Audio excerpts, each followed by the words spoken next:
I never expected my 22nd birthday to mark the day I lost my family. That morning, I was just a college senior trying to make rent balancing two part-time jobs while holding on to a thread of hope that maybe, just maybe, my parents might remember me. Instead, I got a text from my father that changed everything. Sold your laptop. Madison needs a new phone. Be grateful we feed you. That laptop wasn't just a device, it was my lifeline. I'd worked for months, scraping together tips and sacrificing sleep to buy it. My thesis, my job applications, years of memories gone. Then came another text. You'll pay her tuition, $6,000, by Friday, Madison. My younger sister had already flunked out of 3 programs, and now they expected me on my birthday to fund her fourth. I replied, no chance. His response, then get out. You're cut off. No conversation, no compassion, just a brutal reminder of where I stood in a family that never really saw me. That night, I walked out with nothing but a bag and a heart full of silence, but I didn't leave empty-handed. I left behind something that would make them finally hear me. I don't remember the drive home that night. My hands were on the wheel, my eyes on the road, but I wasn't really there. My father had just sold my laptop without asking, told me to pay my sister's $6,000 tuition by Friday, and then when I refused, cut me off. On my birthday. The silence in my car felt heavier than any argument could have been. I wasn't angry, not yet. I was just empty. I pulled up to Olivia's apartment like I'd done 100 times before, but this time was different. I wasn't just visiting, I was escaping. When she opened the door and saw my face, she didn't ask questions. She didn't need to. She just pulled me into a hug and said, "Tell me everything." We sat on her worn couch with chipped teal cushions, so familiar, so safe, and I showed her the texts. My voice cracked as I explained step by step how everything I had built was being erased, how the laptop I saved a year for was gone, how my parents had always treated me like the backup plan, while Madison, my younger sister, was the golden child who could do no wrong. I'm done, I whispered. I'm so tired of carrying everyone else. Olivia looked at me calm and focused and said something that would change the trajectory of everything. Then it's time to show them what they've done.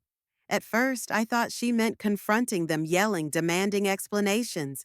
But she had a better idea. Smarter, quieter, more devastating. You've kept everything, she reminded me. Receipts, bank statements, proof. We make them see the truth, not just feel it. She was right. For years, I'd been quietly documenting everything, not out of bitterness, but survival. Every borrowed dollar that never came back. Every bill I'd paid for the house because we're short this month. Every time they told me, we'll pay you back next week, and never did. That night, we began to gather the pieces. I returned to the house just before midnight. It was quiet, almost peaceful. You know that eerie stillness before a storm hits. That's what it felt like.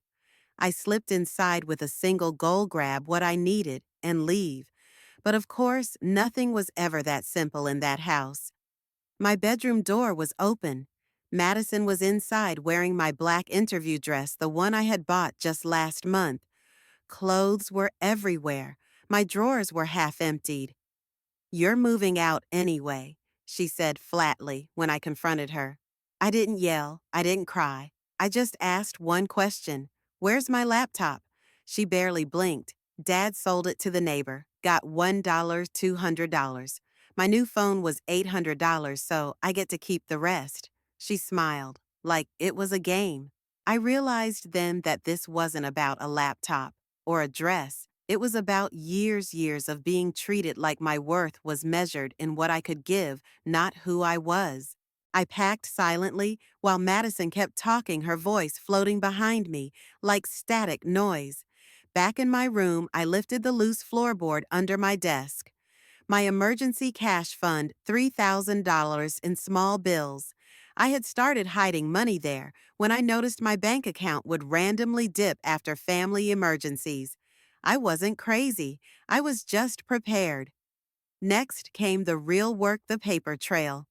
In my closet behind a stack of textbooks was a box I hadn't touched in years, inside bank records showing every unauthorized withdrawal, copies of bills I'd paid, a receipt for my laptop in my name, a list of loans I'd given them down to the cent. But the final section hurt the most. My grandparents had left a college fund for me. I was told at 18 that it was gone, market losses, my father said. But a few months ago, something hadn't added up. I'd started digging, and what I found shattered me. The account hadn't vanished. It had been drained bit by my parents, and the money, it had gone to Madison. That night, I made copies of everything, highlighted, labeled, annotated. I printed out a formal invoice, total damage $25,830. I included a letter from my friend Trevor, a law student, outlining the legal consequences of financial abuse. And finally, a police report filed that same night about the theft of my laptop. I didn't name names, not yet. By 4:00 a.m., I was done. Before I walked out of that house for the last time, I placed the folder in the center of the kitchen table. On top, I left a single note: the truth about who's been supporting who. No more. I didn't leave with rage. I didn't leave with revenge. I left with something stronger: clarity. They would wake up to coffee, maybe the news playing softly in the background, and a 40-page manifesto of everything they tried to hide. For once, they would see me not as their backup plan, their bank, their fixer, but as a person, one who had finally had enough. By the time the sun rose, I was back at Olivia's apartment, curled up on her pull-out couch, with my phone turned off, my heart pounding from everything I had just done. I barely slept, but for once the exhaustion felt clean, like the weight I'd been carrying for years was finally starting to lift, one page of truth at a time. At 7:14 a.m., I turned my phone back on. 27 missed calls, 43 unread texts, 5 voicemails. They found the folder. The first message was from Madison. "What did you do?" Mom's screaming. Dad's losing it. "Call me." Then came the flood. "This is slander. We need to talk like a family. Your father is very upset. You're destroying us." And then, "Please come home. We can explain." Explain. They wanted to explain why they'd stolen from me, lied to me, sold my laptop to fund a reward for Madison's midterms, why they'd told me I was selfish when I refused to pay for her tuition, with money they didn't even tell me I had. I scrolled through the messages, numb. My mom's voice in the voicemails cracked between anger and desperation. "You're still our daughter. You're blowing this out of proportion." But that was the problem. I'd spent my whole life minimizing their behavior, blaming myself for not being enough. And the moment I stood up, they called it betrayal. I didn't reply. Instead, I opened a message from my grandmother, Eleanor. Her voice was calm, but underneath it was something I'd never heard from her before: rage. "Emily, I just saw the documents. Your father told me the trust was gone years ago. I'm heartbroken. I'm flying in tomorrow. Don't contact them. We need to talk." I sat in stunned silence. My grandmother, the one who always kept the peace, who never got involved, was now on a warpath. I spent the rest of the day quietly rebuilding. Olivia made me coffee. Our friend Jessica dropped off her old laptop for me to use. Nathan, a computer science major, offered to help retrieve anything that might have synced to the cloud. Melissa came with a bag of groceries and a frozen lasagna that could feed 6. "We've got your back," she said, "no matter what." That night, Olivia's apartment felt less like a stopgap and more like a safe house. For the first time in years, I felt surrounded by people who weren't using me, who actually saw me. Then came Diane. My aunt, my father's sister, showed up at the door with a grim look and a folder in her hands. "I went to your parents' house," she said. It's chaos. Your dad's furious. Your mom's trying to borrow money from anyone who'll listen. And Madison, she's in free fall. Apparently, discovering your parents have been lying to you for years can destabilize even the most pampered golden child. But that wasn't the worst of it. Diane sat down and slid the folder across the table. Inside was a copy of Madison's tuition receipt already paid. The trust your grandfather set up for you and Madison, it was never gone. Your father convinced the trustees you weren't mature enough to manage your funds, so he took control and drained yours to cover Madison after she blew through hers. I couldn't breathe. All those late nights, all the anxiety over bills, working two jobs, taking out loans, all while my own money was sitting in an account I was never allowed to touch. That betrayal hit differently, not just because it was financial, but because it proved that every struggle I'd faced for the last 4 years hadn't been necessary. It had been engineered, deliberately. You weren't just neglected, Diane said. You were robbed. She paused, then added, but you did the right thing. Your grandma's bringing the family attorney. This won't be swept under the rug. The next day, I moved in with Diane. Her house was quiet, safe. Her son Tyler, a college sophomore, filled me in on the drama back at home. Your folder started an earthquake, he said. People are finally seeing your parents for who they are. Madison, he told me, was spiraling, furious that her trust fund had been misused, confused that she'd been told I volunteered to pay bills, shocked to learn how deeply she'd been shielded from the truth. Then came the knock. Madison stood in the doorway of Diane's house, looking smaller than I'd ever seen her. Can we talk? I let her in. We sat at the kitchen table, the same table where Diane had laid out the truth just hours earlier. Madison reached into her purse and pulled out $800 in cash. For the phone, she said softly. I didn't know. I swear I didn't know they sold your laptop to buy it. I thought they were rewarding me for my grades. Her voice cracked. They told me you offered to help with tuition, that you liked working so much that you didn't need the money. For the first time I saw it, she wasn't the villain. Not entirely. She'd been fed the same lies I had, just from a different angle. While I'd been told I had to be the provider, she'd been trained to stay dependent, to take not ask questions. I'm sorry, she whispered. Truly, I didn't know. And in that moment I believed her. But forgiveness would take time. Outside, tires screeched in the driveway. I stood and looked through the window. My parents, they'd followed her. I stood frozen at the window, watching my parents climb out of their car, like storm clouds rolling in. My dad slammed the door hard enough to rattle Diane's porch lights. My mom was already shouting even before they reached the door. Emily, you come out here right now. Madison looked panicked. I didn't tell them I was coming, she whispered. They must have followed me. I didn't answer. I just turned and walked calmly toward the front door, then stopped as Diane came in through the back, grocery bag still in hand. She took one look at the scene outside and didn't even blink. Let me handle this, she said. She walked to the front door, opened it just wide enough to be polite, but firm enough to be a wall. I couldn't hear every word, but I didn't need to.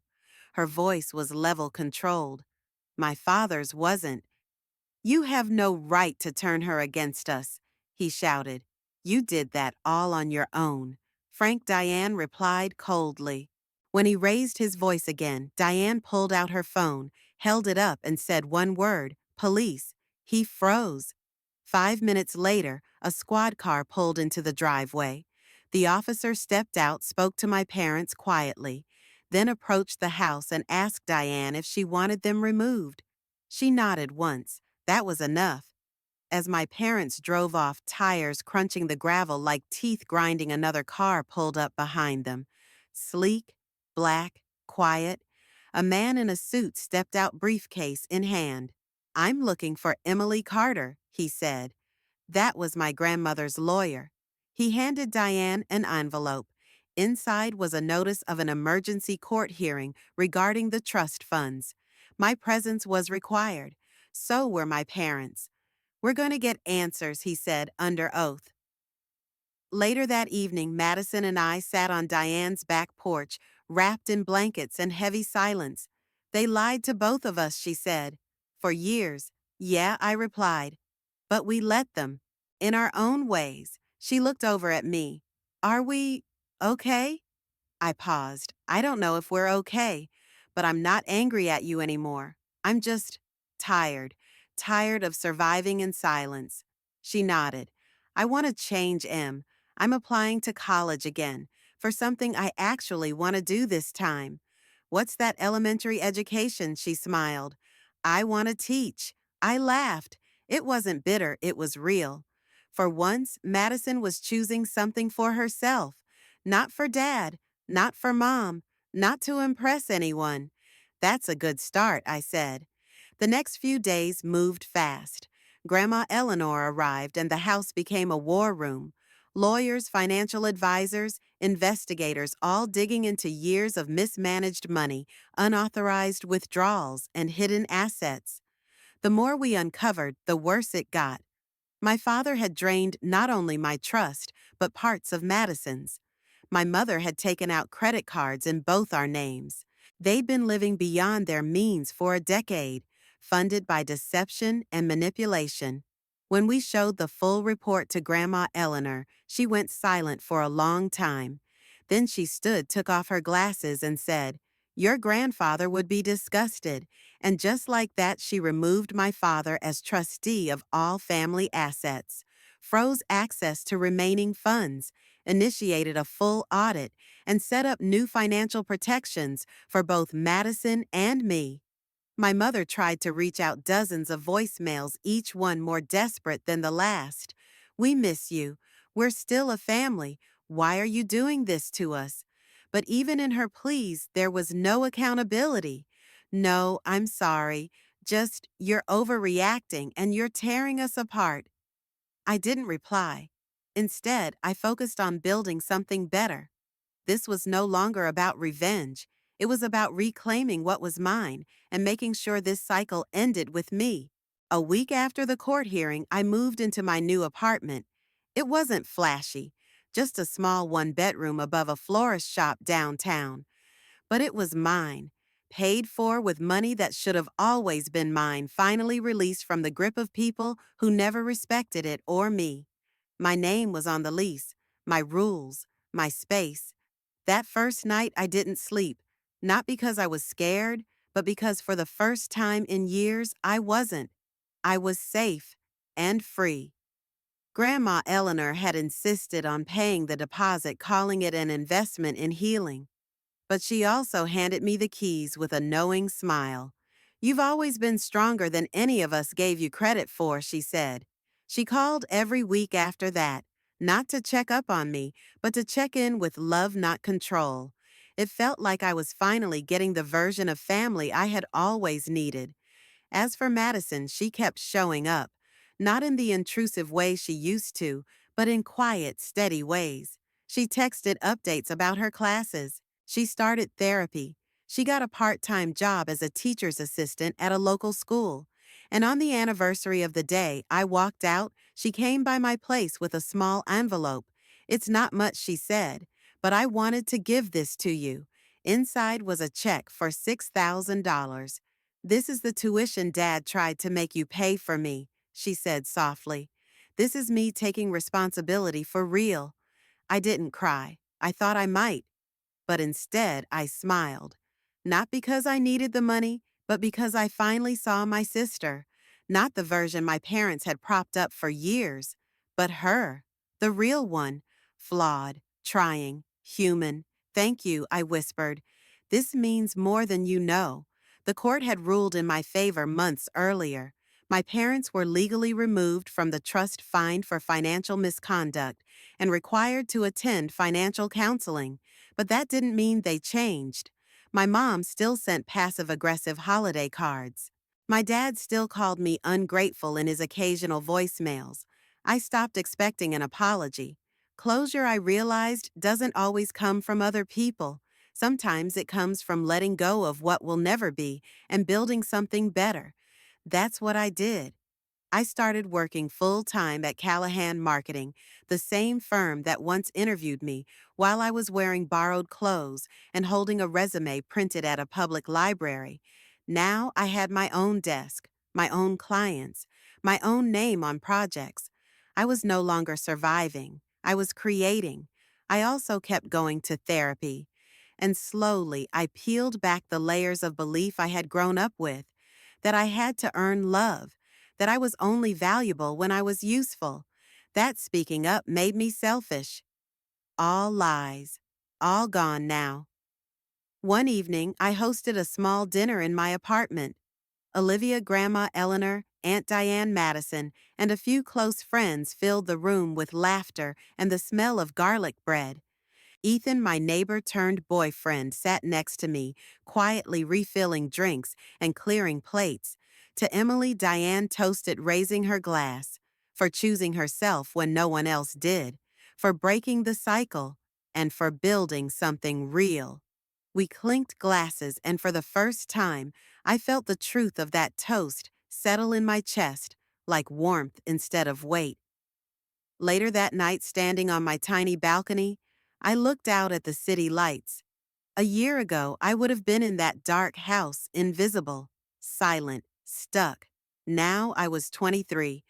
I had my own home, my voice, my life. I wasn't angry anymore. I wasn't scared. I was proud. Proud of the girl who packed a suitcase and left quietly. Proud of the woman who stayed gone long enough to grow. Some might say I lost my family, but in truth, I finally found it. Sometimes the hardest thing you'll ever do is walk away from the people who raised you, not out of hatred, but out of love for yourself. You don't owe anyone your silence just because they share your blood. You don't have to keep shrinking to fit a version of yourself they created. You can leave, you can heal, and yes, you can rise.